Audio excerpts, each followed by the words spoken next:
In the 90s, the debate was about that endless battle between art and commerce, at the heart of which lies haute couture's fate. What is the chance of survival of this craft from another era? I don't think it's so much haute couture that's dying, more the way it's presented. The couture crowd is losing much of its enthusiasm. Eymeric François, a young haute couture designer, decided to skip the classic Fashion Week circuit and show his latest summer collection at the Pleyel piano showroom.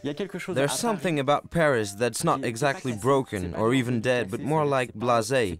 We're too accustomed to fashion. It's been overexposed year after year. There isn't the excitement you find as soon as you go somewhere else. It's as if we're in the process of losing our energy, our enthusiasm, and our sense of magic. Easily bored, fashion journalists, models and clients don't believe the hype anymore.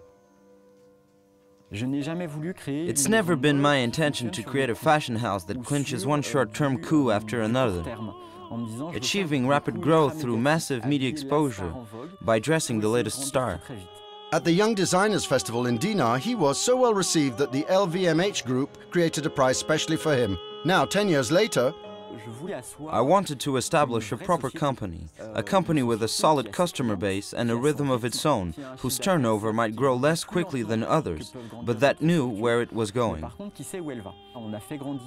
We have grown the company in proportion with our means. We've expanded collections, presentations and partnerships along the way as our finances allowed it. So it's a cautiously managed creative venture, but with an equally well-defined style. Lots of black, slinky dresses that really outline the body and the rock and roll aspect slightly fetishistic.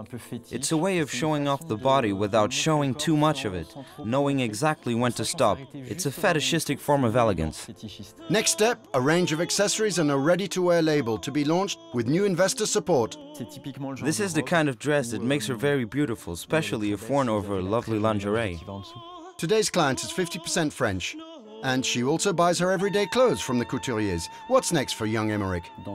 In the not-too-distant future, I hope, I'd like to have a fashion house with a broader spectrum of activities, but with a specific aesthetic style, and maybe in a while, within the next few years, to be considered as a source of inspiration for new designers keen on creating an aesthetic identity of their own.